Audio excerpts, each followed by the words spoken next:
Hey everyone, this is Stove here. Let's get right into it, shall we? First game up was the Steelers versus Bengals. Obviously, I chose the Steelers. I chose the Bengals to win. And you can check that video out, the preview to Week 7 of the NFL. Solid game. Defense showed up in that first half, and so did Joe Flacco. Run game was great. We finally saw Trace Brown finally be able to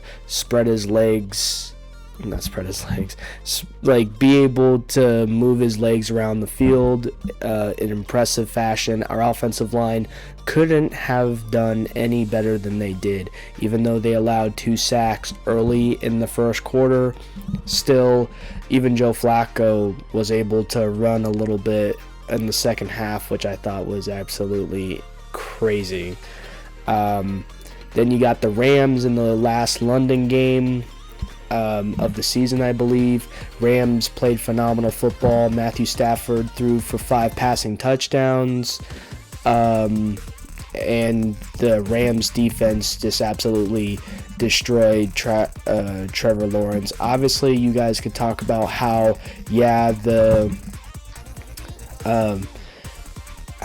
it was raining and stuff like that, but that didn't necessarily affect the Rams too much. So technically, in my opinion, it was a little bit of weather conditions, but at the same time, Trevor Lawrence still underthrew people, still threw it to the players, but those players didn't catch the ball. I mean, it was just a lot of inconsistency besides that fourth quarter where they drove down the field and Travis Hunter was able to get his first touchdown as an NFL player. So, pretty good there. Bears, they had a pretty solid game. I thought they would too, especially against the Saints, who haven't really done good all year. Now, the quarterback, Spencer Rattler, is still trying to prove himself, and I do think he is going to be that starter quarterback for the rest of the year, because he's been trying to do as much as he possibly can.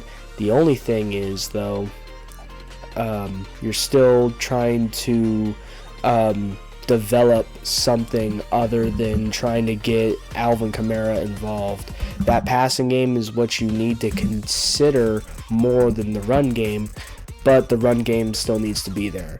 Just like the defense for the Saints needs to be there, but there hasn't been, besides that first game that they won at home, it hasn't been the same for them before or after. Sorry. But Chicago was able to play pretty well. Their defense showed up today. I mean, not today, but their defense showed up that game. So that's all that matters for the Bears, starting 0-2. Now, of course, on a 4th straight win, being 4-2 now. I did get this game wrong. The Dolphins versus the Browns. I thought, honestly, the Dolphins would make it a lot closer game and end up winning by a field goal or 2, but the Browns did end up absolutely destroying the Dolphins at home, even with Dylan Gabriel basically having the least amount of passing yards of any quarterback throughout this past weekend. Quentin Judkins still did what he needed to do,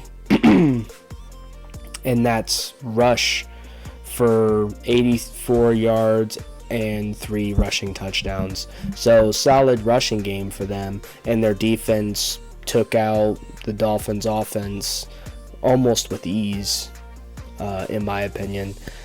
You got New England Patriots, who phenomenal offense. Cam Ward also had a very solid quarterback day. It's just that second half was not good at all. I'm pretty sure most, if not all probably not all, I think he did miss 1 or 2 incompletions in the second half, but the first half, but in the second half, he did have most of his completions, majority of his completions. In the second half, they tried to also go with the run game instead of trying to compete the passing game with New England, in my opinion. I didn't think that was a smart thing to do, especially since you were already having the ball, you were rolling with the ball in that first half. I don't know why you wanted to stop doing that, but hey, I mean, New England Patriots are 5-2. It feels like forever since they've been 5-2. Hell, it's been forever since they've started 4-0 as the away team. So pretty solid there. Cam Ward's still trying to do his thing as a rookie, but at the same time, you're not gonna really find too much for that Tennessee Titans team. Still a lot to work on for them. Speaking of a lot to work on, Las Vegas Raiders get absolutely blown out by their division rivals, the Kansas City Chiefs. Patrick Mahomes has like the best game this year, probably second best game of the year. Isaiah Pacheco gets a rushing touchdown.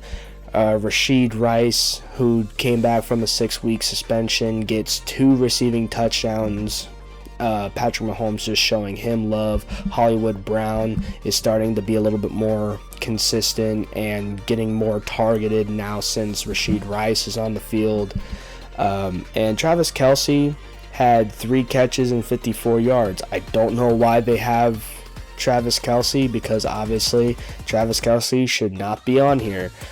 But I guess, 3 catches is 3 catches. Didn't exactly have like the best tight end game, but he blocked pretty well for sure. Made some good openings for Isaiah Pacheco and a couple of the other running backs that had played during that game. But still, an absolute blowout and a very good statement for the Chiefs to set, especially at home. Eagles were able to win their game against the Vikings. A little bit of things here and there that I think they should still tweak on defense. But at the same time, we'll see. I do still think their weakness entirely is their defense because of inconsistent plays. 1 minute they're intercepting the ball or getting fumble recoveries. The next minute they're allowing touchdowns and points to be scored on that board, where the offense now has to play above what they set to try and play. And Jalen Hurts also did a phenomenal job passing it to A.J. Brown and Devontae Smith. A.J. Brown had a touchdown, Devontae Smith had a touchdown. Devontae Smith even had 183 receiving yards with 9 catches. Pretty sure A.J. Brown had like 6 or 7 catches with like 80 or so yards. So it was really just those two. Saquon Barkley was a little bit here and there. But other than that, Jalen Hurts really didn't have to throw too much. He only threw 23 times, completed 19 of those. And yeah, I mean, the catch after, the yards after catch was what you guys may want to look at, because Devontae Smith broke a couple of tackles to get some more yardage.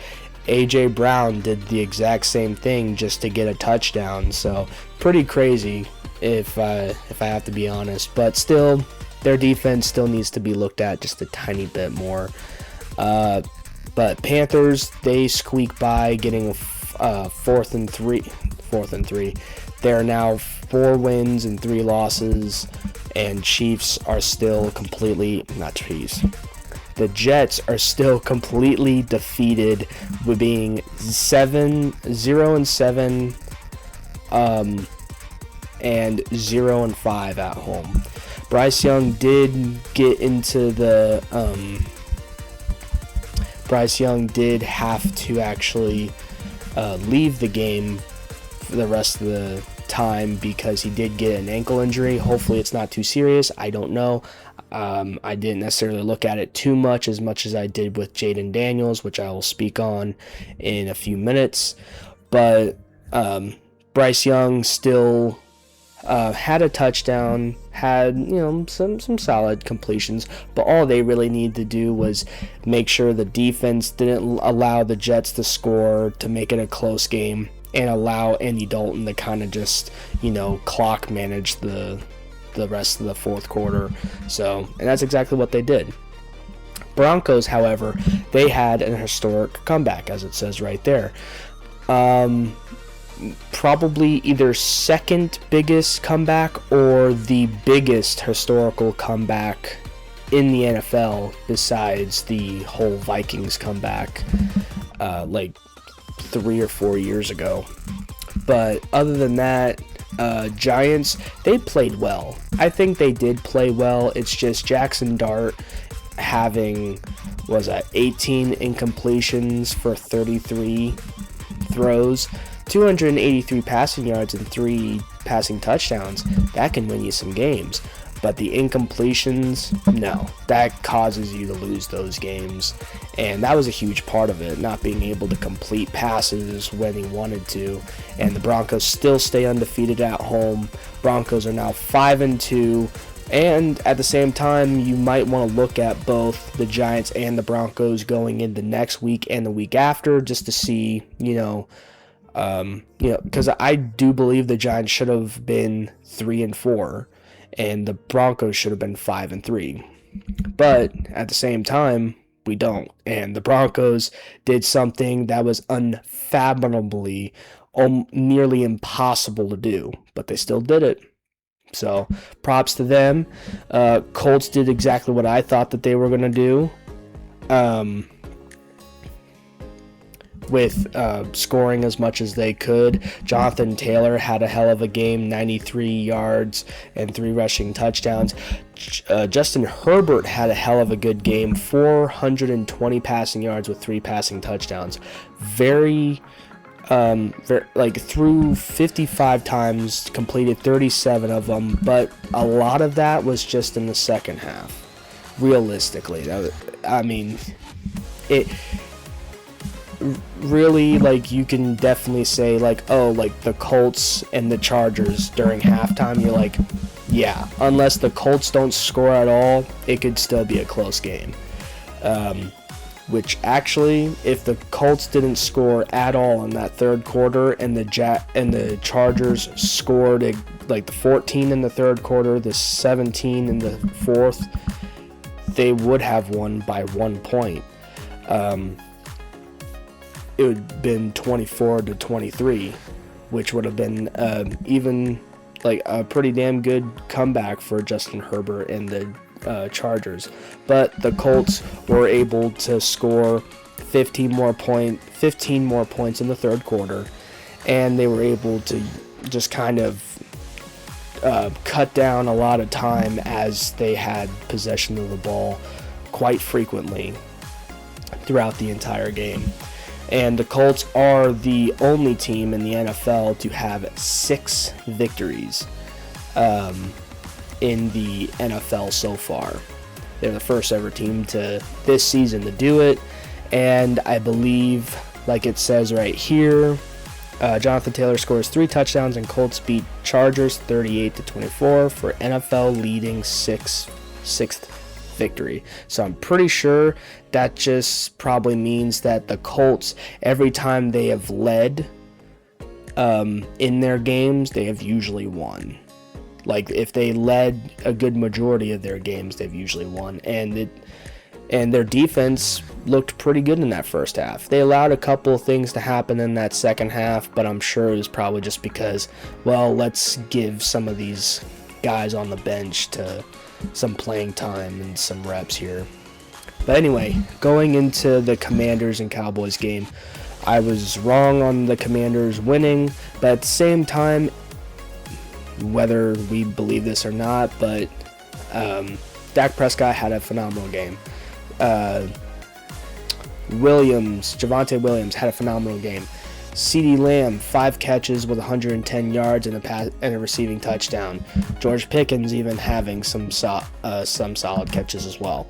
But that's not what I was going to say. What I was going to say is, believe it or not, maybe we would probably have seen a different thing if Jaden Daniels doesn't get injured that first drive of the second half. Maybe. Granted, Marcus Mariota does throw a pick six and causes the result to be the result. But Jayden Daniels on Monday did have an MRI. It was a clean MRI, nothing to really see. So the important thing is you give him an extra day, being that the Washington Commanders play on Monday night this coming weekend for their schedule. You give Jayden Daniels an extra day to let that hamstring kind of like relax, and then they try to like let those legs kind of like start going and make sure that he's doing the right things to get back onto the field on Monday. It's a good percentage that he definitely arrives and plays on that field for the Washington Commanders on Monday night. So I don't think there would be a huge problem there. But all in all, Commanders still allowed 44 points. Cowboys looked pretty damn good rushing and passing. And Dak Prescott, like I said, looked pretty good. And the defense also did way better than any other game that they've ever played so far. So, and them still allowing 22 points says a lot because of how bad they were and how bad they probably still could look in the next few games. But anyway, Arizona Cardinals could not win this game against Green Bay Packers. Green Bay had not had the lead until the fourth quarter. Josh Jacobs did have 2 rushing touchdowns. I was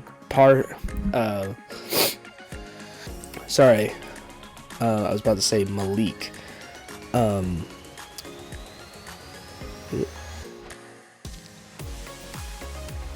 it's not Malik. What am I thinking? I literally said his name 3 or 4 other times. But Parsons has 3 sacks. I'm pretty sure that's more sacks in a game as a Green Bay Packer than he's had all year. So he came up clutch for that Packers defense. But Parsett still able to play pretty well, only having 11 incompletions, but 273 yards and 2 passing touchdowns. Those 2 passing touchdowns, of course, going to Trey McBride because the guy is truly the number 1 receiver. And he's also young, so he's like, hey, I'm not injured. I'm here. I'm going to get open. Whether these linebackers and corners want to try to double or triple team me or not. But still, Cardinals aren't obviously going to be the Cardinals this year. Green Bay, however, looked good, but at the same time, the fact that they're very inconsistent and have had very slow starts in the first half or in between games just kind of shows that Green Bay just needs to work on that and have a full game, like play a full game and not, do this where they have to climb back almost every game that they play. They looked good in the first 2 games that they had this season, but other than that, it just hasn't. The Green Bay Packers haven't looked the same, and whether that is to injuries, whether that is to just slow starts in between every single game or not, to me it doesn't matter. I just see the Green Bay Packers being 4-1-1, but there's a possibility where we don't see the Packers win like these harder matchups that they're going to have in the next 10 games that they have. So anyway, 49ers, Christian McCaffrey having over 200 and a little over 200 scrimmage yards. Solid game for him. I'm pretty sure he leads in most all categories offensively besides passing yards and passing touchdowns and passing completions. Christian McCaffrey leads in carryings, leads in rushing yards, leads in rushing touchdowns, leads in catches, leads probably even in receiving yards. So, it's good to have Christian McCaffrey as that Swiss Army knife. But at the same time, you guys seriously need to get other people back on the field. Now, I'm not saying you guys should pressure George Kittle back onto the field when he's still trying to heal, but you guys seriously don't understand that this is how Christian McCaffrey got hurt the last time. Not saying that he can't do it. He clearly can, and he's doing it multiple weeks at a time. But I don't know, like, I just think, like, if someone, like, you just need to have a couple of people on offense step up, not just McCaffrey, not just Mac Jones, but other people. I'm sure there are other people. If you get Parsons back in there, if you get number 84 for the 49ers, you get him to step up a little bit more. Is it Kendrick Bourne? Like, you get him going. Like, those are the people that you need on that team to really get the ball going. And granted, they win against the Falcons. The Falcons' defense has been, in my opinion, like, top 5. Like, obviously, not defense entirely, more like points against their defense has been, like, I think top 5 or top 6, probably even like higher than that, which is great. But the only problem is that Micah Penix Jr. is still being inconsistent, and that offense entirely is just being a little too inconsistent to be able to win more than 1 or 2 games at a time. And that defense, can only do so much holding back a team like the 49ers, who also have injuries.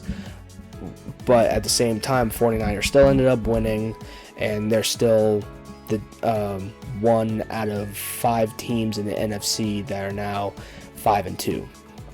Tampa Bay Buccaneers also 5-2 now since the Lions beat them. Lions are now 5-2.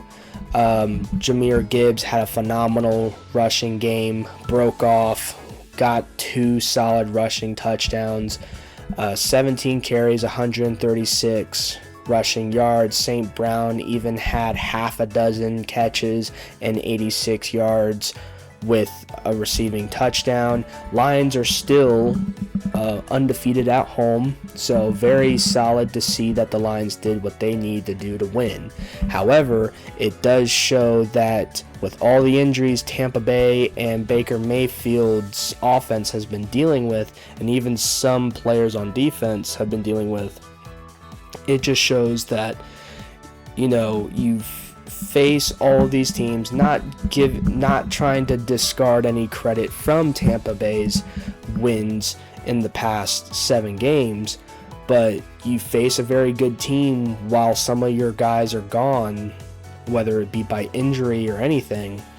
You're going to have a tough time trying to get the offense going, try to even get the team itself going. And it was just expected, in my opinion. I think the Lions had just a bigger boost of energy, especially at home. It was going to happen eventually. And, it may not be like the end-all, be-all for either one of these teams, because both these teams have a very good chance, especially if they can get their guys back by, later into the season, like week 12, week 15, where they have all these guys back. They can look like absolute dominating monsters. Both of these teams I'm projecting to obviously get more than 10 wins easily. Lions and Tampa Bay, definitely. 49ers, probably get 10. I don't see them getting higher than 11 games. Seahawks, the way they've been playing, you could definitely say that they'd end up being like a 12-5 team or an 11-6 team if we're not careful and the Seahawks take advantage of anything that they could possibly get their hands on. It's like all uphill for a lot of these 5-2 teams in the NFC anyway. But anyway, speaking of Seahawks, they also had a dominant game against Houston. Seahawks scored twice in the first quarter, scored another 3 times technically, because I'm pretty sure they got another touchdown and 2 field goals in the third quarter. And CJ Stroud tried to do what he could, but without a running game, you're pretty much going to not be able to do much, especially against that Seahawks pass coverage. Because Seahawks defense, I think, is underrated. Not a lot of people are looking at the Seahawks defense as a top 8 defense right now. I see them as that, and it goes to show like why they've been winning games, because of defensive plays that fire up Sam Darnold and fire up that offense. They score another touchdown, then they'll score another one. Not only that, but Jackson Smith-Njigba,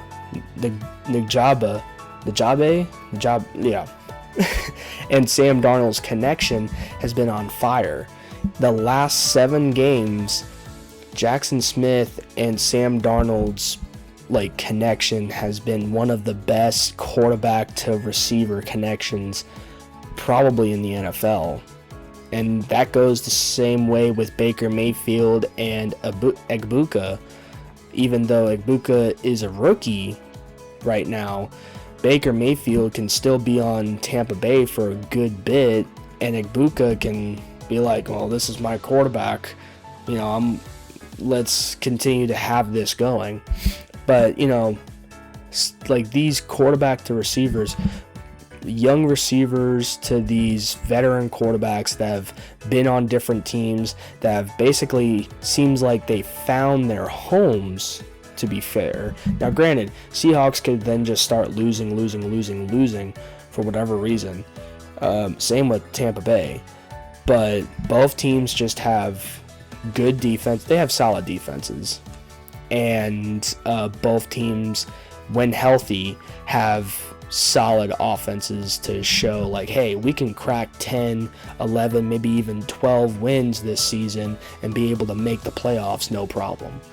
The thing I would like to see, though, is the Seahawks versus Tampa Bay in the playoffs. Regardless of how they look by the end of the season, both teams make playoffs. It would be a dream matchup to have those two teams match up either in the wild card or divisional round and, just see what happens. But anyway, guys, be sure to like this video, like any other past videos, because it does support me, it does support the channel, it does support these videos trying to get out to other people. Comment, let me know what you think. If you want more detail, I can try to get more detail into each one of these games. If not, I'm going to try to make this at least 30 or so minutes, maybe 40 minutes long at most. But other than that, subscribe, because it also supports the channel. I'd really appreciate it if some of you guys are viewing this, haven't subscribed to me yet. If you guys like my content, subscribe and follow for more. But anyway, you guys have a very nice day, and peace.